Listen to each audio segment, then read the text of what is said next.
play, didn't actually blow his flash at all during that play.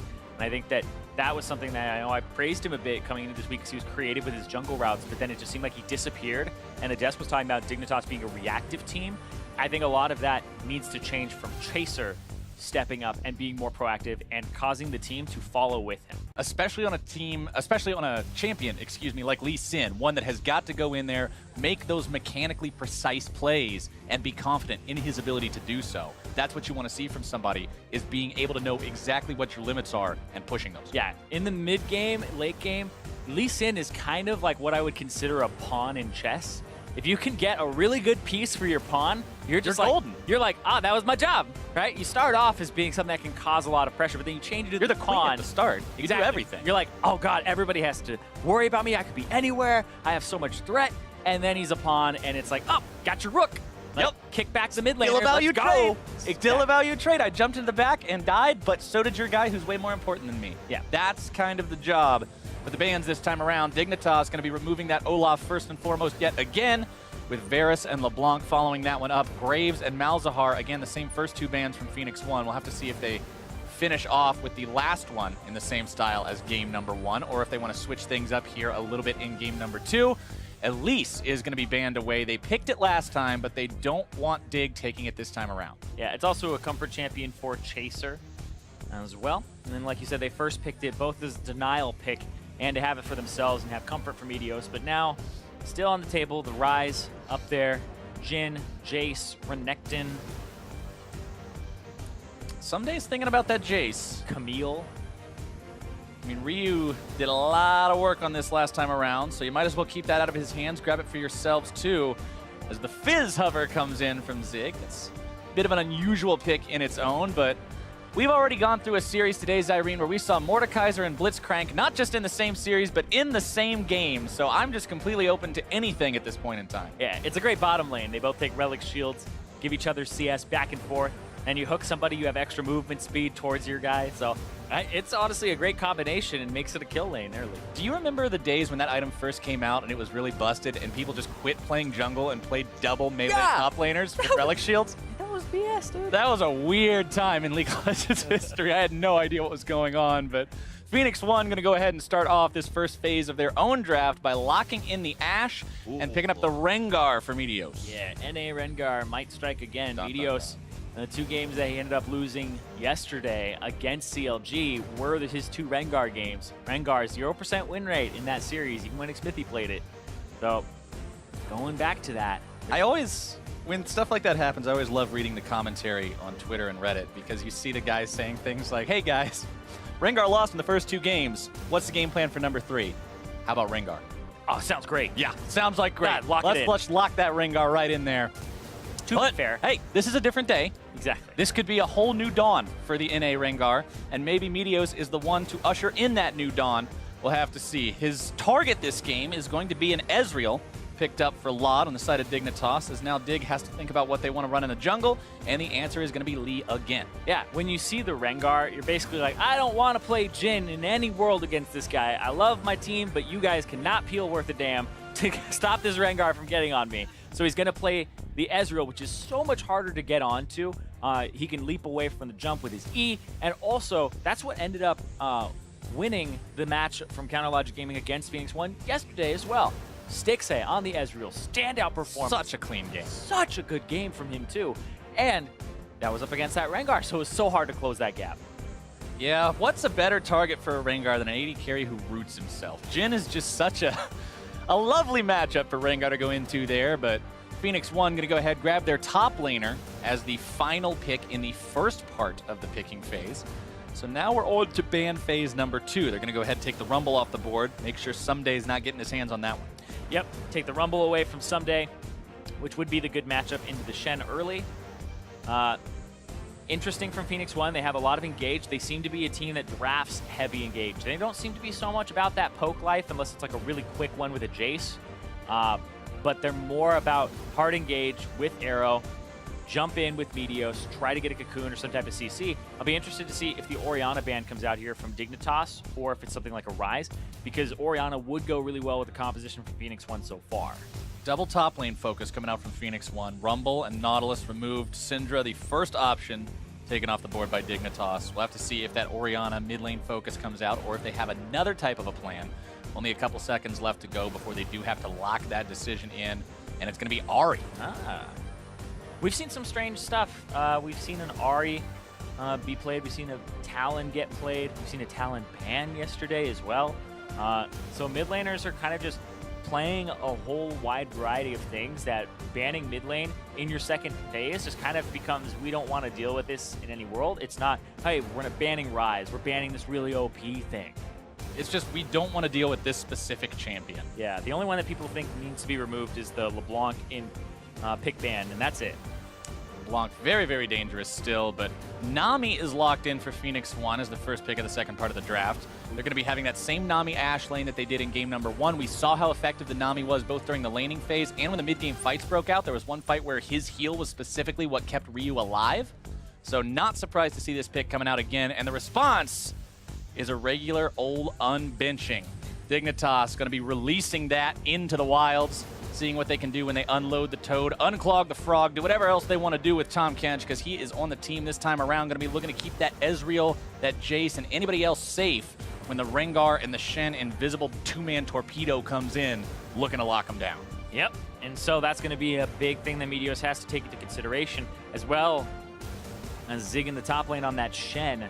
Somebody gets Ashe arrowed, the Tahm Kench can just eat them up and run them to safety, or he might build a QSS for himself at some point later on in the game and just soak all of the arrows as much as possible. One more pick for Phoenix1. They're hovering that Orianna that you were talking about might be a ban for Dignitas, and it is going to be locked in. The final pick on the side of Dignitas with the Gragas in the top lane. We've seen this a little bit so far. Going to be played by Someday this time around, means Jace will again be mid like we usually expect to see him these days. So tanks in the top lane, high damage potential there in the mid lane, high damage potential in the jungle. Of course, more of that for Rengar than Lee Sin. Yeah. This is actually exactly the same composition that P1 ran in Game 3 yesterday, but instead of a Rumble, they have a Shen. They have the Rengar, they have the Orianna, the ball combination, and then they have the Ashe and the Nami bottom lane, which just seems to be such a high priority lane for Phoenix1. They have first picked Ashe in that previous series against Counterlogic Gaming when Jhin was still on the table, and they didn't really care. And you know that combination that you just rattled off, the Rengar, the Shen, and the Orianna, that is incredibly deadly. Rengar goes invisible, Stand United is placed onto him, that's the two-man torpedo that I was talking about, and then you've got the ball on top of it. If they can land that onto a valuable target, it is just going to eviscerate Dignitas lines. Yep. Ryu, though, in that Game 3, his shockwave's not really on point, and that was the big decider there, was his shockwaves combined with the Rumble ultis, but we won't be seeing that this game. We'll be seeing Zig on Shen. And so now they have a composition that really relies on Meteos getting in onto the backline. And so someday it'll be his job and Chaser's job to keep them away. Yeah, and Dignitas honestly has quite a few tools to keep people away and keep people safe. You have a Gragas barrel that knocks people away. You have a Lee Sin kick that knocks people away. You have a Jace hammer that knocks people away. And if they're still trucking after all that, you gobble them up with the Kinch. Everybody's spawning into Summoner's Rift onto that summoning platform already, just chomping at the bit, waiting at the gate to run off. You're seeing a couple pings there in the top part of the river coming out from Phoenix1. More now into the mid lane too, as they're heading out slightly more clumped up than last time. Everybody heading towards that northern part of the map, so maybe going to see some more early vision attempts from these guys, trying to get a couple wards down at the enemy buffs. Yeah, just make sure Chaser doesn't do anything cute early on. We'll see. And they're waiting here. I wonder if they think that Someday will go for the invade because he did last time as a counter. And they're trying to read him. Yeah, gonna walk in he's for gonna it. pretend there's nobody there. Hello. Big arrow Meteos looking to make the play. The bubble comes out. Someday gonna be jumping away. Very nice moves. Flashes himself forward towards the enemy and then body slams over the wall. Whew. Both top laners actually in a strange position now. Like, Someday doesn't have flash, Chaser doesn't have flash, so that's really good for Phoenix1. But Zig had to take taunt, and Someday took body slam. And Someday has a little bit more wave clear, a little bit more ability to actually trade heavily.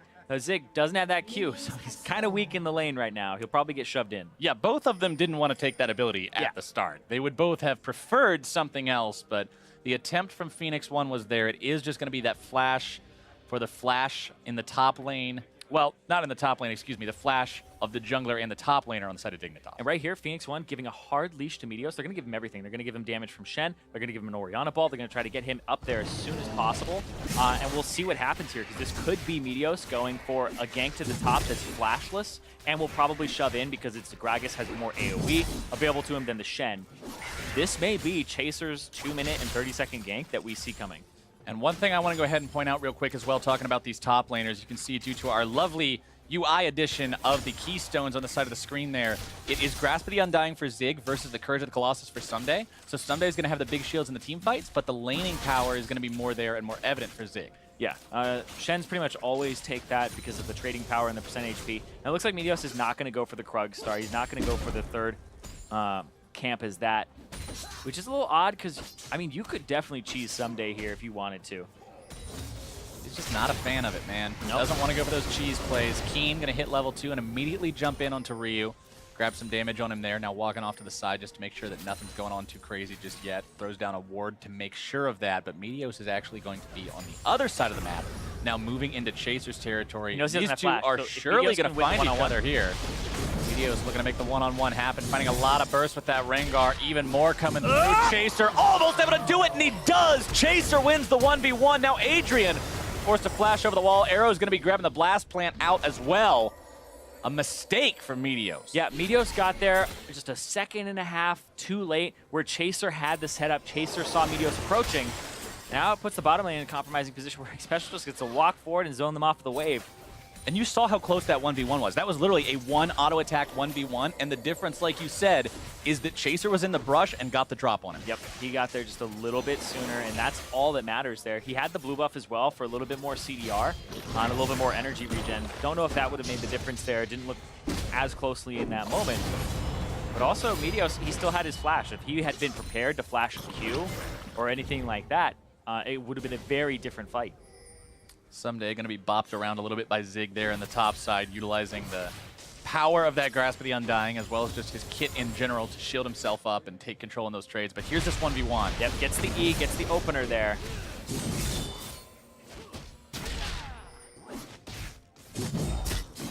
Ooh. So incredibly close. Literally an auto. Literally one auto attack. You can't even fault the guy for making a play or a decision like that just because it was so close. Yeah, and he knew that Chaser didn't have flash, but that's the difference there. A lot of Dignitas fans in the audience today. 63% think that they're going to be walking away with the win, but Meteos wants to make sure they don't. He has to redeem himself for the last play, find an opportunity to get himself involved. Walked up. Why'd he do that? Keen is up here. The bullet doesn't connect, though, so gets himself away from that unpunished. Yeah, that was strange. Meteos trying to help out Ryu. He knew that he chunked out Chaser, so trying to give Ryu a better back. Zig sees that Chaser is on the top side. Someday's got quite a lot of a wave to deal with here, so don't expect to see him leaving this anytime soon. He's going to be hanging out, clearing these out. Zig moving himself right back into the lane. Does not want to allow this to freeze in place, allow Someday to have everything where he wants it, so he's going to keep shoving these up. But Someday has so much CS to pick up here, so he has just access to this. This will be really easy. He's going to be about, let's say, 6 or 7 up, depending on if he CSs that perfectly. Meanwhile, Lod left here in the bottom lane with a very, very slight CS edge over his opponent. And with this being an Ezreal versus Ashe lane, that means neither one of these two is going to be going for lethality. Yes. And I've actually been noticing for Arrow, he starts boots on Ashe, which is something that I've talked about before, where Jins usually do it, but he's actually changed it over to this champion as well. But he takes Fervor, too. Since the nerfs to Warlord's Bloodlust, it seems like he doesn't want to take it, and also he has Adrian who will play Soraka or Nami and give him sustain, so the Ashe's trades are actually quite good, and he rushes the Berserker's Grief. So he has pretty much free agency to decide when to trade and when he doesn't want to trade. Falling a little bit behind in terms of farm, but there's a lot of standing CS here for him as well. So just kind of going to be firing out those volleys, waiting for Dig to push this lane in towards him so we can farm that up in relative safety. Jungler's not really around the area bottom side right now. Meteos clearing out his wolf camp. Chaser's going to be doing the same to his. Both of these guys not level 6 yet. Of course, Ryu and Keen just now ticking that as Someday and Zig find theirs too. And now that Zig is level 6, Irene, you've always got to be careful if you're Dignitas, because you've got to be expecting that stand united on any play you try to make. denied control ward. Actually got replaced.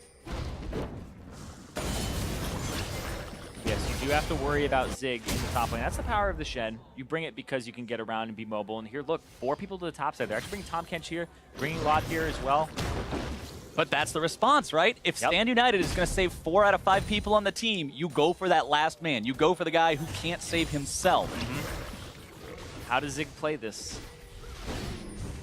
Well, he plays it by taunting his way out of the Sonic Wave and just walks away from all of it. Yep. A lot of times the Lee Sin will put down the ward and jump to it and close the distance and then get the slow, but because they didn't really have Laud on the right side of the turret and it was special instead, they're just going to take that one right quick. They have momentum as well. They can push for another wave. They'll get the top side jungle. Red buff is up. They know it's up. And so Chaser will probably take that too and try to maximize their time. Yeah, Dignitas has so many bodies up there that there's just no way to stop that momentum right now. Phoenix1's going to respond by taking the turret in the bottom side, but it's very similar to what we saw in game number 1. It's a trade, but that always favors the faster team. Yeah, but right here, there's an Infernal Drake that's up, and this might be the Infernal Drake going over to Phoenix1. Same as yesterday. P1 series, first 2 games, Infernal Drake both times, first Drake. This team just has a natural ability to force these things to spawn. Lodnik special over the wall, shouldn't be able to do anything with this. Meteos' smite. Have no problem beating out a Mystic shot over the wall, and that's Drake number 1 for Phoenix1. Some extra damage for them, and considering they're only 500 gold behind, this game couldn't be more close. First Drake 77% of the time for Phoenix1 in Spring Split. Number 1 in the league. It's a highly prioritized objective for them, and I actually think one of the things you can take from that is they like playing around bottom. They have a very strong bottom side of the map with Arrow, and then Ryu also backs that up. The imports that they brought in, I've talked to some of the members of Phoenix1, and they really do say that the bottom side of the map is super strong. That, playing to it seems to be pretty easy to do. And Scar even mentioned as well, at the top side of the map with Zig, he doesn't really need much. He's low economy. He's able to dodge ganks up top. He's not going to die to it. Yeah, you just saw him. The 4-man collapse attempt, he just gets himself out of it, doesn't really have any issue. Yeah, but he is somebody that the option is always there, and he can actually use the gold that you give him. But he's usually left on an island because why wouldn't you give gold to the most gold-efficient AD carry in the entire league with Arrow? Yeah, you have one of the best AD carries around as your carry, and you've got a low econ top laner. It just writes itself. Here's what you guys are supposed to be doing.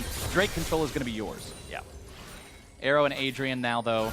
Without an enemy turret here in the bottom lane, their opponents have kind of left, decided instead to head elsewhere, hanging around here in the mid lane, going to be clearing out one of those control wards. Keen with his blue buff should feel pretty comfortable spamming these shockwaves and acceleration gates towards Ryu, but they got to connect if you want the damage first and foremost. Ryu clears out some of those minion waves on his own and interrupts the back. Feels bad. Good ward placement as well. Around the wall. Make sure that... I actually really like this. Up against Jace, Jace is like to put wards in the middle of the lane up, and you need to do it against him because he's going to stand back like he is now and try to shock blast you with an acceleration gate. So you want to see that coming, have as much time to respond as possible. And so that's why that ward is there, because it's going to see that fog of war. It's not there just to see the back that just happened. It was there to make sure that he's not shooting out these acceleration gate shock blasts from fog. Because after you take 2 or 3 of those, you're feeling in a really bad spot usually, if you're not already dead. So very, very important. Make sure you keep a mind on exactly where those projectiles are going to be coming from and how frequently they're barreling down the lane. I actually find this amazing how the priority on boots seems to be so high for Phoenix1 members. Ryu, they got the Lost Chapter, and then he full builds his Sork shoes immediately after. It's actually very efficient. I really like it. But then the fact that Arrow first bought Berserker's Greaves just right out of the gate, no other AD to back it up. It just seems like they value mobility, they value getting to the fights, they value dodging skill shots like the Arcane, sorry, not the Arcane Shift, the Mystic Shot, and also the Acceleration Gate Shock Blast from Keen. P1's big on the footwear, man. Got to make sure they got those ready to go. The P1 lifestyle. The P1 lifestyle. They got those expensive shoes. Dignitas, though. Ninja Tabby's done on the Gragas. Mobility boots on the Lee Sin so he can get around the map a little bit faster. I guess Meteos is the one guy because he's new to P1, so he's not used to that lifestyle. See, he doesn't have any boots yet. So he's the one who's kind of got to get himself acclimated to that. Brown boots still on 3 different members of Dignitas. So they will be a little bit slower compared to their counterparts. Yeah, Someday got boots really early on. Gives him mobility to start engages, which is, he's honestly a big engage tool here for Dignitas. I would say he's primary engage. with Chaser being up there as well. But then the Moby boots from Chaser were the first purchase that he made after the first blood on the back. So he could get around the map and try to affect it, but he just hasn't found any openings. He hasn't found anything he really wants to force. He got chunked out by Meteos mid lane earlier, and it seems like investing in those boots didn't really help him fight at all. Shockwave finds his way onto Keen. Good damage coming through. Meteos coming do in. it. Still looking to make some kind of a play. Forces out the flash from the enemy mid laner. TP channeled but canceled. Someday not going to be joining this fight. That's big, though, because now it's double global for Zig as an advantage over his opponent here. He doesn't have a top lane turret. Zig can kind of leave this lane whenever he wants. He won't lose his top tier 2. So now they're going to have to make some type of play here on Dignitas' side to prevent Zig from just running all over the map. And I think this is right. Someday's going to go towards mid. Someday's going to maybe start a fight, try to get at least a global out. Arrow misses, and then Arrow gets kicked. Get away from my turret, I guess. They're going to save the turret for now. A nice shockwave onto, shock blast, excuse me, through the acceleration gate onto Meteos. Going to be scaring him off a little bit. Chaser looking to make some kind of a move here, but without his kick, it's not going to be anything real. Gobbled up by Xpecial and carried to safety. And that's one thing I'm going to be keeping an eye on as this game goes on and as we get into these bigger fights is can Xpecial make the clutch saves that Tahm Kench is drafted for? The arrow landing on somebody, he has to be there. And it's interesting because Tahm Kench plays like a middle liner where we have your front liners who are going to be up in the face of the enemy, and then you have your back liners who want to be really far back. He has to stand in that middle area and actually position correctly. Support positioning becomes so important on Tahm Kench because you need to get the tongue lashes out on the right people. You need to be able to hit them, and get those autos on the people threatening your back line. Yeah, You got to peel away the divers while at the same time being ready to save your own guys. A little bit tricky sometimes. Yeah, the problem is one mistake usually means your poor little carries are done. Yeah, and also he has a global that allows you to rotate and have pressure in certain areas. Kind of like a one-person realm warp, right? That brings him along. Or if done incorrectly, suicide yourself and your friend. My favorite. The solo queue special. Yeah, but Tahm Kench is kind of like juggling for supports. You have to think of so many things simultaneously. If you drop the ball on one, then your team could honestly die. Infernal Drake number 2 about to spawn. Someday going to be chain CC'd here. Gobbled up to safety. Xpecial keeping him nice and alive. Arrow comes out, finds its way onto the Kent. That's not really going to be a super valuable target. Meteos going to be exhausted. Zig now back into the fight himself. Someday going to be smited by Meteos. Meteos forced to flash back. The heal going to be coming out from Arrow to keep him alive. Meteos taking the most damage in that fight, but he does have heals coming out from Adrian to keep him alive. Someday low as well. That ward is out of the bush, I think, right? Yeah, that ward is not in the bush, but Keen's going to be caught out. The shockwave comes through. Xpecial with another nice save. I said I was going to be watching. Yeah. And he's doing the job. But that's exactly what they needed. The shockwave's now down. The Shen ultimate's down. The Rengar ultimate's down. Ash Arrow is down as well. This might be an Infernal Drake going over to Dignitas because they just have better positioning mid, and they have the cooldowns, whereas Phoenix1, they have to wait. Yep, Phoenix1's looking a little exasperated for resources right now. They have no mana left on the Ashe, very little mana left on the Nami. Meteos still recovering his health from what he experienced earlier. Drake going to be started up by Dignitas and burned down rather quickly. They're going to equalize that count overall. Meteos walking a little bit too close, eats a shock blast. I don't see Phoenix1 finding any real way to punish this. Meteos trying to look for something. Now they want inside track on mid, and this is the punish, is Zig gets to clear out bot. He has another global with the teleport. Adrian having to drop the exhaust onto Chaser there to keep himself safe. Meteos trying to disengage this one as well, but he's going to be jumped on. Meteos too far forward. A little bit more damage is going to do it. Xpecial still looking to find him if he can. Meteos getting away, and Lod has got the damage. Dignitas find the pick. There's a big auto attack there too with a Sheen behind it. It looks like it did honestly like 200 damage to him. It did a whole lot, but that's going to be Dignitas going towards this turret. No Stand United from Zig. It was just the teleport, and he was never going to use it there as well. And Phoenix1, it felt like they were trying to get greedy and trying to actually go for mid when they don't have position on it. Now they're losing their jungle as well. Someday and Lod and Keen all stealing away this blue buff. They lost their red buff earlier when we saw Dignitas take the top lane tier 1 for the turret First Blood, so the jungle from Phoenix1, not exactly their own this game. Look back at what happened to Meteos here.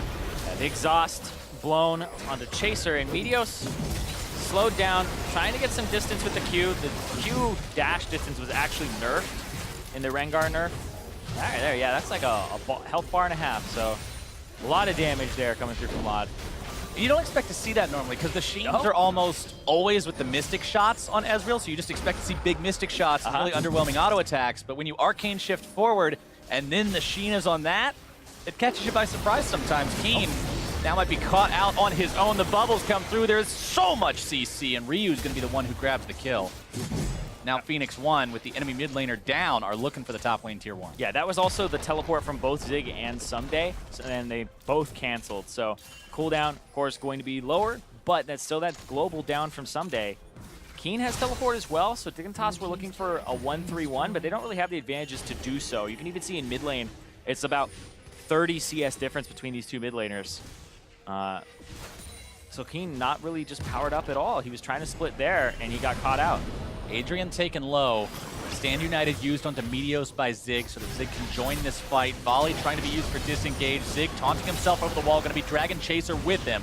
Chaser wanted to find a kick there, but good timing from Zig prevented it from happening. Phoenix1 get away from that fight, that attempt from Dignitas. Yeah, and this is becoming a game of baiting cooldowns, whether it's the teleport from Someday or Keen, or it's Dignitas baiting Stand United's teleports, or even shockwaves and arrows, because we're seeing this vacuum of power that as soon as Phoenix1 start using those ultimates and they miss or they only hit one person, Dignitas are ready to take a fight then because the threat is now gone. That is the name of the game for these guys. Trinity Force almost completed onto the Ezreal. Mana Moon still stacking up to around 520-ish stacks at this point in time. So getting close to the point we're going to see that evolution into the Muramana. Still going to be a few more minutes. But the Essence Reaver done on the Ashe means the crits are starting to come online. And like I mentioned earlier when I said neither one of these 80 carries is going to be going lethality, that means the spikes come later in something like a Varus or a Jhin. But once they happen, it's going to be a real threat. Oh, yeah. But also Dignitas, they do have mostly AD composition. They're only going to be building physical damage here in terms of their items. No AP will be in sight. Someday does do % HP magic damage, but this allows Zig to build for lane a little bit with just picking up the cowl. Spectre's cowl, and then the rest of his build will most likely be armor here. I don't even know if he'll go for a Titanic Hydra, because all you really need to do is just soak. Yeah, just not die. Just get in there and be this massive annoyance that the enemy team has no way to get through. His appearance will probably be pretty similar to Poppy from the last game, what Someday was looking to do, just stacking all those armor items over and over and over. And if Zig can manage to get tanky enough to deal with that, it's going to be very effective. I mean, look at even Meteos' build. Rengars, sometimes you see them go more damage heavy, sometimes you see more tank heavy. In this game, you are seeing the Ninja Tabby into what I'm assuming is going to be Dead Man's Plate. Yeah, I definitely agree with you there. Dead Man's Plate, where sometimes you'll see them go for the Edge of Night, or even, I've seen some stuff too, like Hysterics, but I think this is definitely optimal. Oh yeah, up against a Lee Sin, Jace, Ezreal composition, that armor is going to go a very long way in keeping him alive when he jumps in. We've also seen Dignitas isn't afraid to target him when he does jump in. He was the one who almost died in those fights previously. He was the one who died both times so far. He's the two deaths, right? So NA Rengar is starting to strike again. Oh no. We had high hopes for you, Meteos. I know. We're still hoping. Looking for some Blast Cone kills again. Redeem the NA Rengar. Oh, the Blast Cone. I almost forgot about that. I was trying to... I brought you back. Had multiple people message me about that last night. What'd you think of the Blast Cone? I was like, I don't know about that one. I mean, it was so great. The video that was done for the preseason that I voiced over, and apparently it lined up when I said new mechanics to master. It's somebody hitting a blast cone, and like people gave me crap for it because they're like, new mechanics, they're the blast cone. Like, hit the blast cone, go over the wall. They're in random spots, ladies and gentlemen. You have to learn a little bit more about them. Meteos trying to get himself away. Sonic Wave going to find the mark. Meteos forced to flash over the wall to keep himself alive.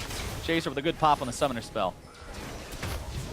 But now Lod has found Meteos, but he's going to be soaking some damage of his own. Arrow comes over the wall, connects onto Lod right as he's eaten. Frame perfect. And Xpecial is doing all kinds of work on this Kench. Look at how much damage that Shock Blast did. Yeah, that was a lot of damage there coming through, and it's only going to end up being worse. As time goes on, as he gets more items, Dignitas will pick up this Mountain Drake, gives him threat with the Baron on the table, and a Jace and an Ezreal. This is actually a ton of damage that you could deal to that Baron. Oh, a lot. They've got themselves the Mountain, the Infernal, everything. Oh, they want to fight. Solid for themselves. Adrian going to be stand united on. Can the Shen even get into the fight? No, he can't. Zig is not going to be allowed to join this one.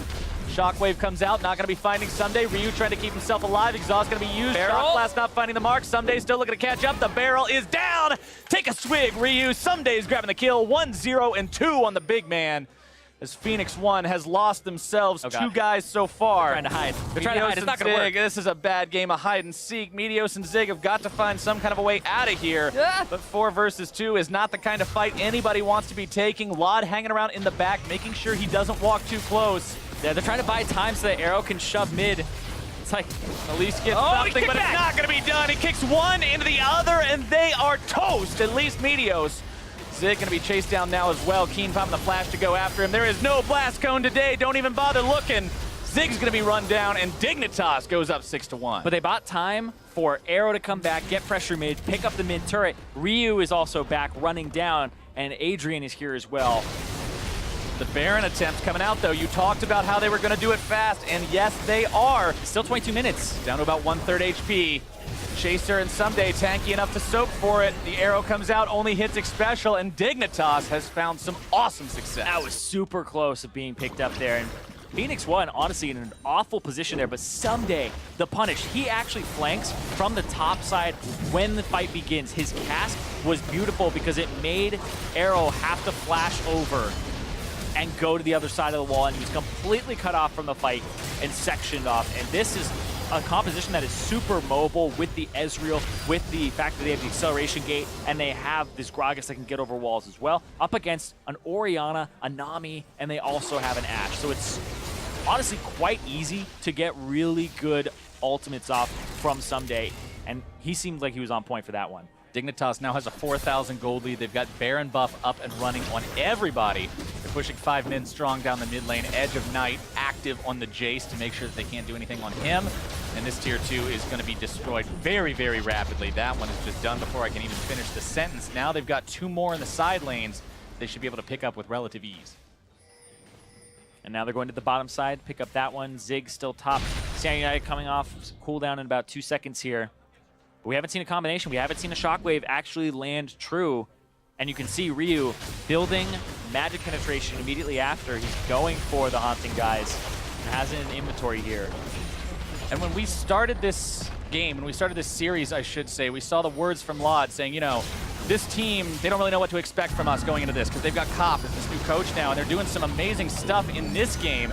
Special with another clutch save onto Lod, keeping him alive from any sort of a threat Phoenix1 has. And Phoenix1 has just been denied throughout this game multiple attempts, multiple points by this Kinch. Yeah, this is honestly an engage from Phoenix1 that was more for just getting them off of the turret and wasting time. You can see Jace is actually TPing back into this. Keen wants to take this turret, and that's, I don't think actually Phoenix1 thought that would happen because Zig is continuing to push. Zig has been pushing this whole time. This is the right thing to do for Zig, to be honest, because what is the Shen going to contribute when there's a Baron buffed up minion wave coming in? The guy's got no wave clear. He even struggles to kill this turret when he's alone.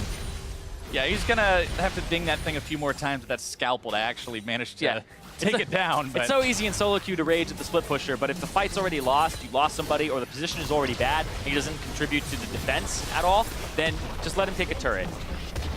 In the meantime, though, Dignitas is able to find one inhibitor in the bottom side. The inhibitor turret now in the mid lane.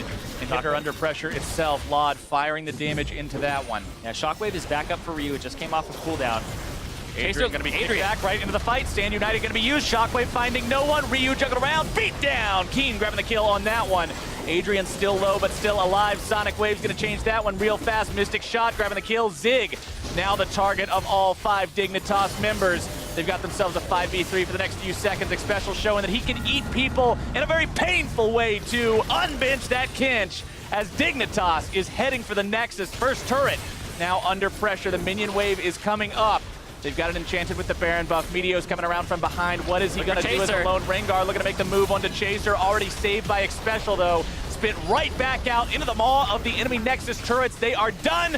Arrow can't do anything, and we are going to game number 3. 26-minute game there from Dignitas. Deja vu. really well played as well. That was 9 kills to 1. They only gave up 1 kill early on. And that was one that actually had a lot of people involved in that pick. It was the early one that Ryu had picked up. And this, I gotta say, Ryu has not been looking good on that Orianna. Meteos has not been looking good on that Rengar. I think the composition has that ball delivery in mind, but it's not happening. It's never happening, and teams are actually drafting for it. And that's what I love, is they're actually drafting to shut down the strength of the compositions that P1 are drafting. P1 seem to just draft a whole bunch of engage. So if you get Jace, if you get Elise to kick back, if you get a Gragas to throw down a barrel, if you have a way to actually save your AD carry, who is a mobile AD carry, they are actually drafting to counter P1's tendencies. And it worked out. Special saves, I lost count of them that game. So many times people looked like they were going to be in trouble from a shockwave, from an arrow, from a tidal wave. And every single time he's picking those guys up, taking them to safety, and making it so they're able to properly reset the fight and do it on their terms. Yep. And it's once again another game that, like you said, deja vu. It's pretty much just like the game that we had seen yesterday, game 2, where Phoenix1, Meteos died early off of an invade, and then he ended up having a really bad game. He ends up 0-3-1 on Rengar, and it ended up being just an awful showing for him. And I think that that's like, we're seeing when he gets behind, the other team is snowballing so hard, he loses a lot of agency, and especially on the Rengar, it feels like he doesn't know how to get back into the game on that champion. Yeah, it's just not working out too well for him. Hopefully he and the rest of Phoenix1 are able to sort of brainstorm up a solution to that real quick now. They have a little bit of time before the next game starts to think about how they want to fix that, how they want to change things up for game number 3. But for now, we're going to go ahead and send things over to the analysts to break down how Team Dignitas tied things up. Thank you very much, Captain Flowers. And for this one, we can start where we usually do, the team comps. Looking at where we had P1 coming out, the Shen, the Rengar, end game score 9-1. How do you get 1 kill with Shen Rengar not being aggressive? This isn't the P1 we've really seen in the past. I feel like I've seen this comp a lot recently, and no teams are playing it that well. Like the Shen Rengar combination at the start of the split was like, oh my god, this thing's crazy, you can't give it up. And now it's almost like, yeah, give it to them. They'll probably not use it right. It's so funny because this is the same team comp that P1 invented last split, because before other teams used it, they were the first. And they worked with Inori because Inori was like a godlike Rengar player. But Meteos isn't necessarily well known for his Rengar. He's best on Elise and Zac, Elise, and Olaf. And so it just feels like right now Rengar is a really good champion, but also a really hard champion to play. And a lot of players aren't playing them very well. Right, and at least the Olaf was banned here, so we see another pickup of the Rengar. We heard the guys say in the cast, there's always a joke of NA Rengar, but it does seem like there's just no follow-up. There isn't the exact composition that these teams need to be putting around the aggressiveness of Rengar. Right, and I think a couple things happened also in the early game that made it a little hard to get the Rengar rolling. First off was like that kind of face check where Meteos and Chaser bumped into each other, and Chaser won that 1v1. Obviously, that sets Meteos back. We were talking about the fact that like usually Rengars win that, but when we rewatched it, we weren't sure exactly what Meteos should have done different. It just like the whole fight didn't quite work out right. I think it's only like losable if you take a melee range Q, and then he gets to do more damage before a second Q, where in any other situation the Rengar wins that. Yeah, and then after that happened, Dignitas actually had a really smart swap to their bot lane to the top side right as everyone was hitting 6. So usually the Rengar hit 6, the Shen hit 6, the Ashe hit 6, you set up this massive dive bot lane. It was a good job by Dignitas swapping out of that potential situation and just getting the first turret gold in their favor. They had to give up an Infernal Drake to do so, but I think that's a fine trade-off. And I think the Kench pick really locked out a lot of the P1's abilities to pick the game. So they had huge pick comp with Ashe, Shen, Rengar, and Kench just denied just so many picks, or potential picks. And so I think that pick was really smart by Dignitas as well. As well as being able to deny those picks, we also saw, we'll see here at 22 minutes in, that Someday coming in with his pick of the Gragas this game was actually just able to cause so much disruption in the P1 competition. Right, this was basically the game-winning fight in a sense. Like it was pretty close. Pretty much. For a lot of this game, Dig did have the advantage for a lot of it, but then this flank really opened up P1 to give up a lot of kills and the Baron buff. And I mean, we were talking a little bit about, oh, maybe Rumble could have worked in this comp as a counter, but I actually think it was really nice to see Dignitas go with the Gragas instead. Someday showing he's very confident on it, and it's able to set up his team for more kills than a Rumble would, where usually Rumble's bringing the damage. This time it was a lot of Someday bringing the setup for his team. Yeah, it just seemed like a very slow game, and P1 tried to make stuff happen, couldn't make stuff happen up until the mid game, and then eventually Dig just ran with the game. Yeah, I mean, that's such like a low damage numbers totally on the side of of P1. It felt like it was almost impossible for them to do anything. And the fact that Ryu really didn't play Orianna that well, and the fact that he's the highest damage member on the team is very surprising. Right, a few of the shockwaves being off. We also know that from social media of P1 that Inori is in the house. We do know Inori can bring the aggression that I think we're looking for P1 to have here within these games with the Rengar, with the Shen, to be a little more proactive in their composition. Yeah, it definitely seems like a little lackadaisical almost in a sense where they tried to make plays, but none of them were that well thought out. There was always the Tom Kench there to counter them, and I think I maybe saw them target the Tom Kench once with the Ash Arrow. That's one of the things you see a lot of teams do is stop trying to pick people near the Tom Kench, start picking the Tom Kench. And I think there's like maybe one attempt that they tried to do it and just barely hit Ezreal instead of the Tom Kench. But overall, it just seems like P1 could use like a jolt of energy, and maybe that's something that Inori can bring. I don't know. Right. And the thing that I have to realize is that P1 initiates, like, they just hard initiate every single team comp they have. And so Dignitas is really good at, again, reacting to dives and reacting to that type of initiation. Their style is that they don't need to make plays if the other team makes them for them. And then they just turn the plays that get made. I think that they need to be very, very careful about playing into stuff like Zyra, stuff like Kench with their initiations, because if they mess up, it could be a big turn into Dig's favor. Absolutely, and I did just get confirmation that it is going to be Meteos coming in for Game 3 once again, so they're going to stick with that composition, and all 5. Player of the game this time going over to Xpecial, all the saves, the Tom Kench pickup. We kind of wondered when we would see more of it, with Varus being banned out, Jhin Ash all over the board. Yeah, and I think Tom Kench is one of the things that we were talking about as being something that we might want to start seeing more in North America. I think in general, it's a decent pick as long as you're not picking into something that's going to get bullied super hard, and then I think it's particularly effective against a lot of the NA teams who don't have the cleanest engages. Right. It punishes teams without good synergy very, very difficult, because are very, very harshly. So what ends up happening is Kench denies are staggers and initiations that they can't get a very, very clean initiation. And a lot of the teams right now aren't getting like 3-man initiations. Like, you're not getting Shen Rengar plus the Oriole, right? You're getting Shen Rengar and the Oriole comes in like 1 to 2 to 3 seconds after. And because of that, like, Kench really disrupts the combo of the initiation. Well, they seem to use it quite well. It did throw P1 off for the second game, and the teams are all tied up, but only one can claim the win. Go figure. Meet us back here for Game 3 of Phoenix1 and Dignitas. We'll be right back.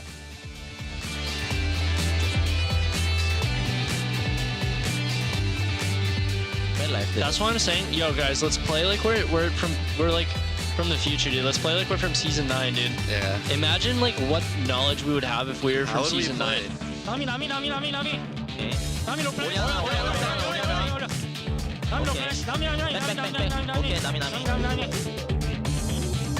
Nice. We can end, yo. And we are going to game number 3.